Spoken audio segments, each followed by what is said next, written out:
ठीक है, देखो हमने लास्ट टाइम बच्चे वेक्टर्स के बारे में बात की थी। वेक्टर्स का हमें सबको पता चल गया था क्या है, something which possesses magnitude as well as direction. फिर हमने बात करी टाइप ऑफ वेक्टर्स की, वो भी हमने देख लिया था, इक्वल वेक्टर्स क्या है, नेगेटिव वेक्टर्स क्या है, और वेक्टर की representation A I cap plus B J cap plus C K cap, वो भी हमने देख लिया था 3 डायमेंशन में लिखेंगे तो आई कैप जे कैप के कैप क्या है हमारे पास, ये यूनिट वेक्टर्स हैं, एक्स एक्सिस वाई एक्सिस और जेड एक्सिस रिस्पेक्टिवली, है ना। इन सब के थ्रू फिर हमने रिजल्टेंट वेक्टर की बात कर ली थी। अब उसी रिजल्टेंट वेक्टर के आगे एक ये लॉ आता है, बहुत ज्यादा इंपॉर्टेंट, जगह जगह लगेगा वेक्टर्स के अंदर, और बहुत रेलेवेंट सा है, डेरिवेशन भी डायरेक्ट एग्जाम में आ जाती है तुम्हारे पास, पेपर के अंदर डायरेक्ट क्वेश्चन आ जाता है, what do you understand by या state and prove triangular law of vector addition. ध्यान से समझना, बहुत ईजी है, कुछ खास टफ नहीं है, ठीक है। एक बार इसकी डेफिनेशन से शुरू होते हुए मैं डेरिवेशन पे लेके आ रहा हूं, पहले डेफिनेशन पढ़ते हैं, ठीक है। देखो जरा डेफिनेशन के अकॉर्डिंगली क्या है इसमें, it states that if two vectors acting on a particle at the same time are represented in magnitude and direction by the side of the triangle taken in one order, the resultant vector is represented in magnitude and direction by the third side of the triangle taken in opposite order। अब जिसको समझ में आ गया बहुत बढ़िया, जिसको नहीं आया वापस से डिस्कस करते हैं, एक एक करके लाइन पढ़ के बताना मुझे, मैं लिखूंगा नहीं स्टेटमेंट, मैं उसको समझा रहा हूं। स्टेटमेंट तुम्हारे सामने है, अब देखो बच्चे, हाँ जी बच्चे एक बार पढ़ के बताना युवराज क्या है। It states that if two vectors acting on a particle at the same time are represented in magnitude and direction by the side of a two sides of the triangle taken in same order। बस यहाँ पे एक minute, एक triangle बना लेते हैं, एक triangle में एक साइड मान लो ये जा रही है, एक काम करता हूं अभी ना मैं सिंपल ट्रायंगल बना लेता हूं, कोई दिक्कत बच्चा, कोई स्पेशल टाइप का ट्रायंगल नहीं है, कोई राइट एंगल नहीं, कोई आइसोसेलेस नहीं, कोई इक्वेटोरियल नहीं, इक्विलेटरल नहीं, सिंपल ट्रायंगल। अब क्या बोला गया है, if two sides of the triangle taken in same order represents two vectors on the same particle, यही लिखा है, पढ़ के देखो जरा बच्चे ने जो अभी पढ़ा। It states that if the two vectors acting on the particle at the same time are represented in magnitude and direction by the two sides of the triangle taken in same order, यही बोला है। Triangle की दो sides से हम दो vectors को represent कर रहे हैं, taken in same order. Same order का मतलब क्या हुआ, अगर मैं इनको देखूं तो ये एंटी क्लॉकवाइज डायरेक्शन में है, यही हुआ दक्ष। उसके आगे क्या लिखा है इन सेम ऑर्डर के बाद,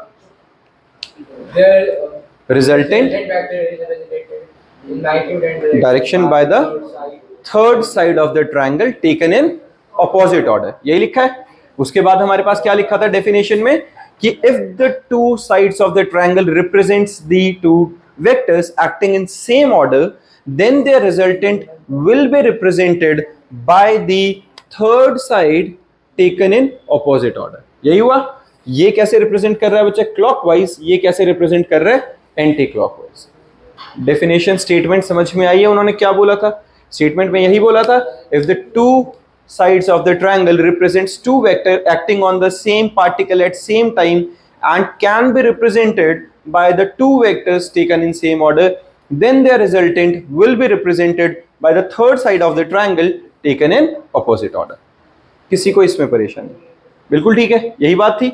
अब हमारे पास यानी कि ये क्या आ गया, रिजल्टेंट, इसका नाम, इसका क्या हो गया बच्चे, ये रिजल्टेंट वेक्टर है। अब मुझे इनके बीच में रिलेशन निकालना, मुझे क्या करना है, इन तीनों के बीच में रिलेशन निकालना है। अब मुझे क्या आता है, अगर मुझे एक ट्रायंगल की तीनों साइड्स को आपस में रिलेट कराना है तो कैसे कराऊं बच्चा, मेरे को तो राइट एंगल ट्रायंगल में पाइथागोरस लगाना आता है, उसी से हम तीन साइड्स को आपस में रिलेट कराते हैं। पर यहाँ क्या प्रॉब्लम है, यहाँ पे कोई राइट एंगल ट्रायंगल नहीं है, तो मैं अगर पहले क्या करते, पहले नामकरण कर लेते हैं, एक का कुछ भी नाम रखो बच्चे, इसका मान लो इसका ए बी सी, ये ट्रायंगल की साइड्स आ गई। एंड राइट एंगल ट्रायंगल बनाने के लिए मैंने इसे एक्सटेंड किया और यहां से एक राइट एंगल बना दिया और इसका नाम एन रख लेते हैं, किसी को परेशानी, बिल्कुल ठीक है।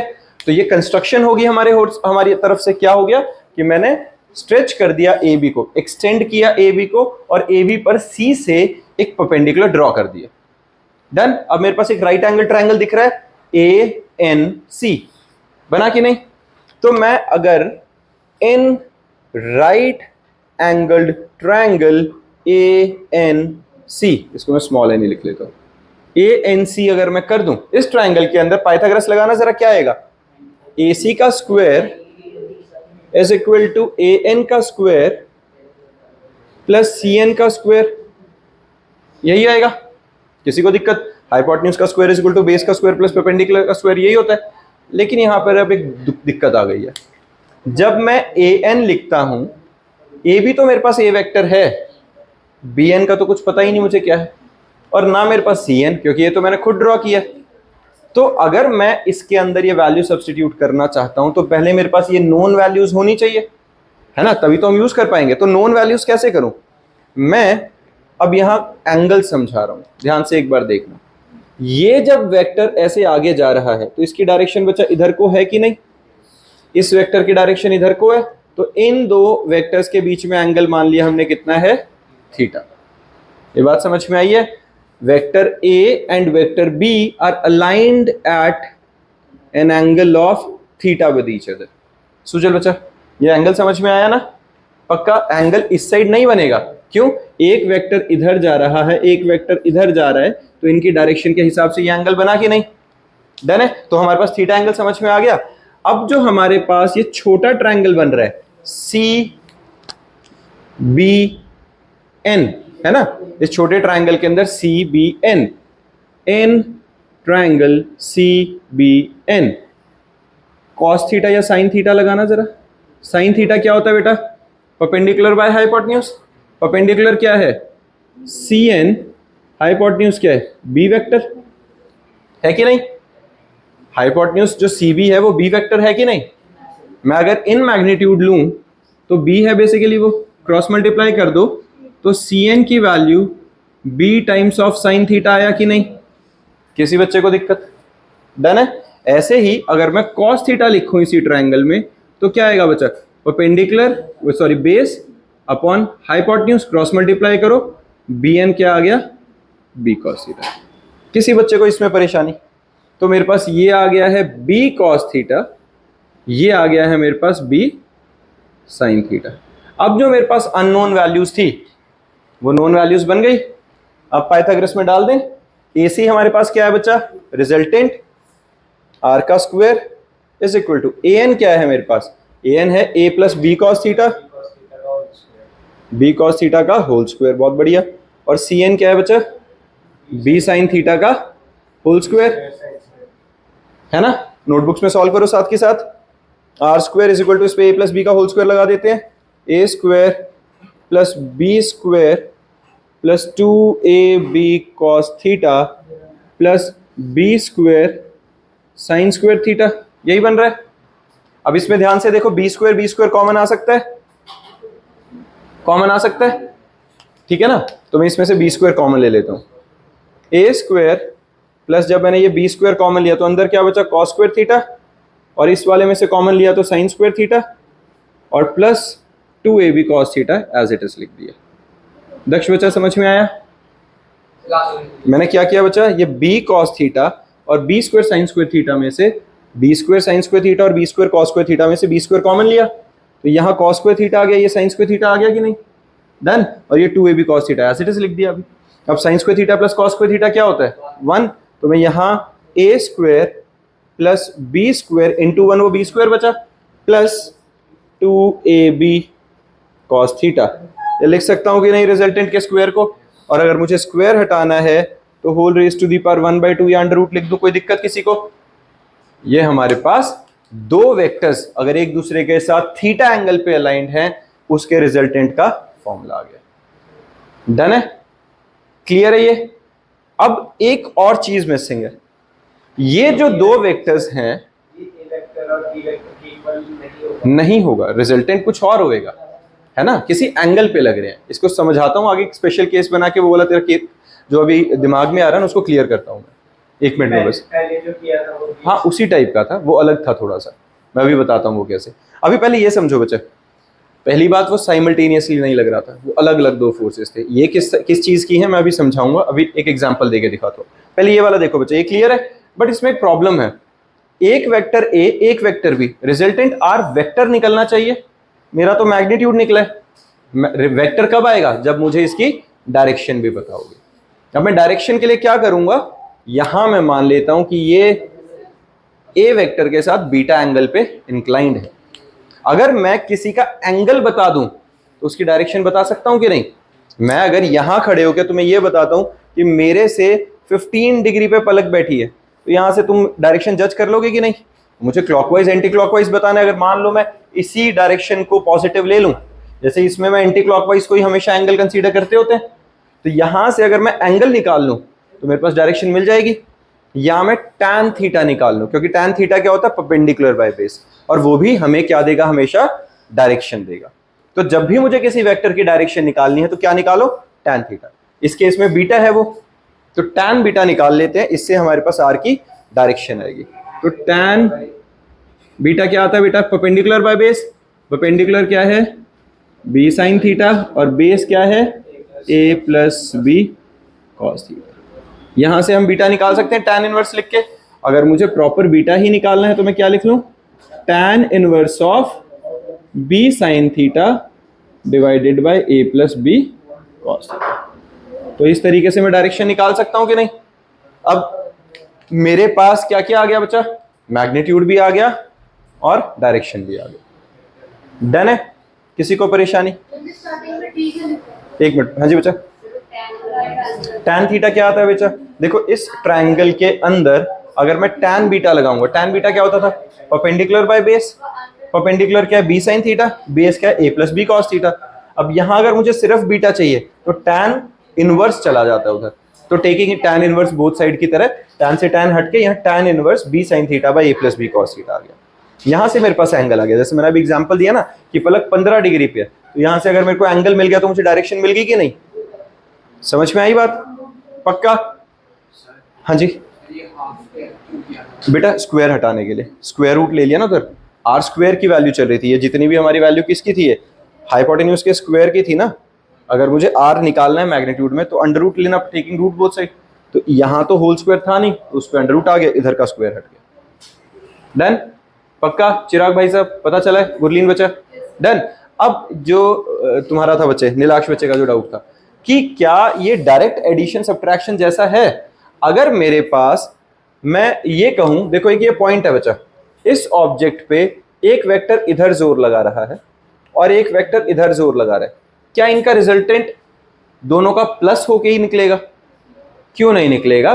क्योंकि ये किसी एंगल पे हैं एक दूसरे के साथ, किसी एंगल पे फोर्स लगा रहे हैं एक दूसरे के साथ, तो इनका जो रिजल्टेंट आएगा वो यहां कहीं या किसी और डायरेक्शन में जाके लगेगा।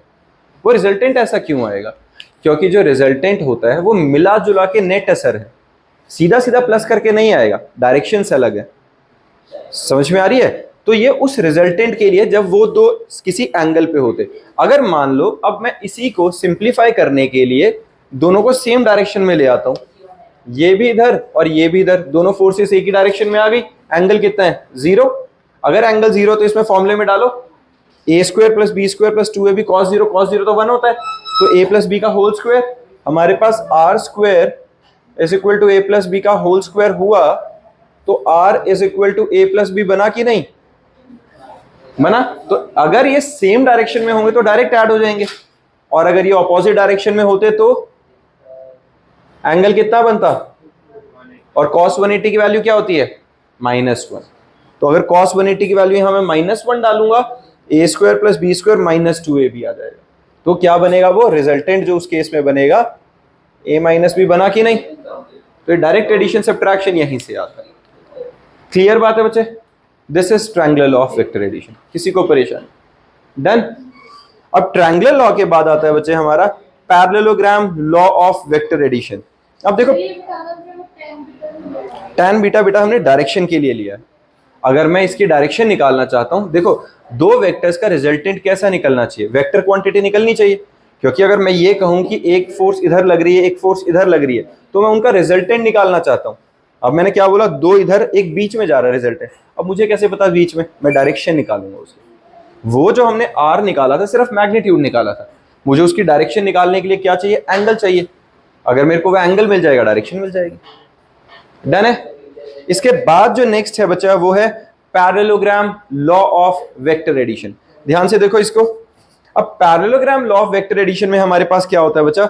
इट स्टेट्स दैट, सर हाँ जी नोट कर क्या चीज? वेट कर लो थोड़ा, नोट कर। कौन पिछले वाला नोट डाउन कर रहे हो? लो कर लो।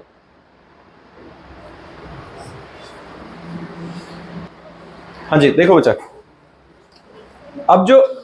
अब क्या है हमारे पास? Parallelogram law of vector addition. तो parallelogram law of vector addition में हमारे पास क्या? It states that if two vectors acting on the particle at the same time be represented in magnitude and direction by the two adjacent sides of a parallelogram drawn from a point, their resultant vector is represented in magnitude and direction by the diagonal of a parallelogram drawn from the same point। क्या हुआ? पिछली बारी क्या था? When the two vectors acting on the particle at the same time represented by the two sides of the triangle in same order, resultant कौन दे रहा था? Third side. यहां क्या बोला गया है कि हमारे पास देखो बच्चा, हमारे पास क्या बोला बच्चा? एक पैरेललोग्राम। ध्यान से देखो, ये एक पैरेललोग्राम की दो एडजेसेंट साइड है, ठीक है? ये एक पैरेललोग्राम की दो एडजेसेंट साइड है। एक ए वेक्टर को रिप्रेजेंट कर रहा है, एक बी वेक्टर को। मान लेते हैं इनके बीच में एंगल थीटा, क्योंकि अब तो डायरेक्शन के हिसाब से थीटा यहीं आ गया। If two adjacent side of a parallelogram represents two vector acting at a point, then पहले मैं एक काम करता हूं, इस पैरेललोग्राम को कंप्लीट कर लो बच्चे। ये बना पैरेललोग्राम, है ना? Then there resultant is represented by diagonal of a parallelogram. ऐसा ही है, ऐसा ही बोला गया। बात समझ में आई है? फिर से डेफिनेशन पढ़ो एक बार, क्या है? It states that if the two vectors acting on a particle at the same time be represented in magnitude and direction of by the two adjacent sides of a parallelogram drawn from a point, their resultant vector is represented in magnitude and direction by the diagonals of the parallelogram drawn from that point। Done है? ये समझ में आ गया बच्चा? अब देखो जरा, यहां मैं एक चीज बता रहा हूं जिसको कहते हैं वेक्टर शिफ्टिंग। अब वेक्टर शिफ्टिंग क्या होती है उसको समझाता हूं। एक बात बताओ बच्चे, अगर मैं एक वेक्टर यहां बना देता हूं, मान लो, यहां ध्यान देना, एक मेरे पास वेक्टर बच्चा ये है जिसका कोई मैग्नीट्यूड होगा मान लो x और कोई सर्टेन डायरेक्शन है। अब एक और वेक्टर मैं यहां बना देता हूं, बिल्कुल इसके पैरेलल, बिल्कुल इसके पैरेलल बना दिया, बिल्कुल सेम लेंथ सेम सब कुछ, और ये वेक्टर y है। क्या ये दोनों वेक्टर इक्वल हैं? बिल्कुल इक्वल है। क्यों? क्योंकि इनका मैग्नीट्यूड भी सेम है और पैरेलल है तो डायरेक्शन भी सेम है। तो मैं ये कह सकता हूं कि मैं x वेक्टर की जगह अगर y लिख लूं तो कोई गलत नहीं है। इसे वेक्टर शिफ्टिंग कह सकते हैं कि मैं एक वेक्टर जो यहां ऐसे जा रहा है इसको उठा के अगर यहां रख दूं तो कोई दिक्कत नहीं है, ना मैग्नीट्यूड बदला ना डायरेक्शन बदली। यहां भी ऐसा ही था, यहां भी ऐसा ही था। इस पैरेललोग्राम के अंदर ये जो b वेक्टर है ये इधर को है, सेम इसके पैरेलल ये वाली साइड है कि नहीं? नाम रख लेते हैं A, B, C, इसको D रख लेते हैं। तो एक बात बताओ बच्चा, अगर मैं इस AD वेक्टर को BC से रिप्लेस कर दूं तो कोई दिक्कत? Same magnitude, opposite sides of a parallelogram are equal and parallel, तो जितना ये वेक्टर था सेम वो वेक्टर यहां होगा कि नहीं? बिल्कुल ठीक है पलक, है ना? और जितना ये एंगल है यहां थीटा, उतना ही एंगल यहां थीटा होगा कि नहीं? कॉरेस्पॉन्डिंग एंगल, बिल्कुल ठीक है। तो अब एक बात बताओ जरा, अगर मैं इसको प्रूव करने के लिए यहां राइट एंगल ड्रॉ करके यहां n कर दूं तो ये तो सेम पिछला triangular law of vector addition बन गया कि नहीं? एक साइड, दो side, resultant represented by the third side taken in opposite order. हमने सॉल्व करने के लिए यहां पे सेम किया, ये क्या बना? b cos थीटा, ये क्या बना? b sin theta. इस ट्रायंगल में पाइथागोरस लगा के सब कुछ same, same result same answer, same magnitude same direction, कोई दिक्कत? अब यहां बीटा कहां बनेगा पर रिजल्टेंट का?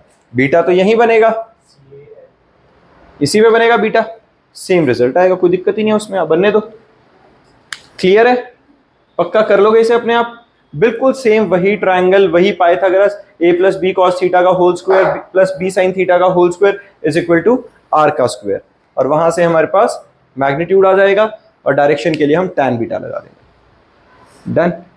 ये हमारे पास क्या बचा, parallelogram law of vector addition. Done है बच्चा। इसके बाद ये एक लॉज हैं, law of cosine and law of sine. अब एक बार इस लॉ ऑफ कोसाइन को अगर ध्यान से देखो, ये क्या है बच्चा, A square plus B square plus 2ab cos theta था। अगर मैं वहां से कॉस थीटा की वैल्यू निकालना चाहूं तो ये आ रही है कि नहीं, रीअरेंज करके ध्यान से देखो, कॉस थीटा की वैल्यू यही आ रही है, तो वो जो बनता है वो लॉ ऑफ कोसाइन कहलाता है। समझ में आई है मैं क्या बात बोल रहा हूं। मेरे पास क्या आ रहा था बच्चे, रिजल्टेंट के स्क्वायर की वैल्यू क्या थी, ध्यान से देखो, r square is equal to a square plus B square plus 2ab cos theta था। अगर मैं यहां से cos थीटा की वैल्यू निकालना चाहूं तो r square minus a square minus b square whole divided by 2ab करूंगा, तो मेरे पास cos थीटा आ जाएगा कि नहीं, आ गया। अगर ऐसा आ गया है तो ये यही लॉ ऑफ कोसाइन और कुछ थोड़ी है। और लॉ ऑफ साइन क्या होता है बेटा, r by sine theta, a by sine alpha, b by sine beta. अब ये क्या है, ये हम ज्यादा अच्छे से पढ़ेंगे लेमीज थ्योरम के अंदर, या इस ट्रायंगल के अंदर एक बार ध्यान दो, फिर ये वाला भी बताता हूं। इस ट्रायंगल में एक बार देखो बच्चे, लॉ ऑफ साइन के लिए हमारे पास इस ट्रायंगल को देखना, सिर्फ दिख रहे, इस ट्रायंगल में ये एंगल तो हमारा बीटा था, इसके सामने वाले का नाम हमने अल्फा रख लिया, और ये जो बाहर वाला एंगल है ये क्या है, थीटा है ना। डर है, ये तो सिंपल है। तो theta is equal to alpha plus beta exterior angle के हिसाब से हो गया। तो यहां पर हम करते क्या हैं, अगर ऐसा हो जाता है ट्रायंगल, तो हमारे पास r अपॉन साइन थीटा, ये समझ रहे हो मैं क्या बोल रहा हूं, r upon sine theta is equal to A कहां है बच्चा, साइन अल्फा के ऑपोजिट वाला वेक्टर, b कहां है हमारा, बीटा के ऑपोजिट वाला, है कि नहीं। ये बात समझ रहे हो मैं क्या बोल रहा हूं। इस ट्रायंगल के अंदर बच्चे ये देखो, जो हमारे पास बीटा के ऑपोजिट वाले एंगल का नाम क्या है, बी, अल्फा के एंगल कह रहा हूं सॉरी, बीटा के ऑपोजिट वाले वेक्टर का नाम क्या है, बी, अल्फा के ऑपोजिट वाले वेक्टर का नाम क्या है, ए, और थीटा के ऑपोजिट साइड वाला कौन सा है, आर। तो सबका रेशियो ले लो, क्या लिखा मैंने, यहां हम लिख रहे हैं r by sine theta is equal to a by sine alpha is equal to b by sine beta. बना कि नहीं, ये लॉ ऑफ साइन होता है। डन है। कहीं जरूरत पड़ेगी किसी ट्रायंगल में रेशियोज के साथ एंगल वगैरह होंगे तो हम ये कर देंगे। स्पेशल केसेस हमने ऑलरेडी थीटा की वैल्यू 90 और 0 डाल के मैंने बता दी थी, 180 डाल के, है ना। और अगर 90 डाल देंगे तो cos 90 0 होकर r is equal to a square plus B square, direct Pythagoras बन जाती है। डन है। इसी के बेसिस पे हमारी कुछ न्यूमेरिकल्स हैं। ये बच्चे सारे ना, मतलब देखो बहुत ज्यादा है, कितने, सिर्फ 2। इसके बाद ये वाले असाइनमेंट है पूरी। ये सारे क्वेश्चंस हम नेक्स्ट क्लास में अटेम्प्ट करके आएंगे, सो दैट इनके डाउट्स के साथ मिलते हैं, ठीक है। अटेम्प्टेड होने चाहिए, नहीं आएंगे तो मैं डिस्कस कराऊंगा। मेनली थ्योरेटिकल है, इसके बीच में काफी सारे क्वेश्चन न्यूमेरिकल, लेकिन थ्योरी भी है इसमें, तो ऐसा नहीं कि बहुत ज्यादा टाइम लगेगा। हर बच्चे को हर क्वेश्चन अटेम्प्ट किया हुआ होना चाहिए। जो नेक्स्ट क्लास आएगी उसमें सारे क्वेश्चन फिर हम एज ए डाउट डिस्कस कर लेंगे। डन है।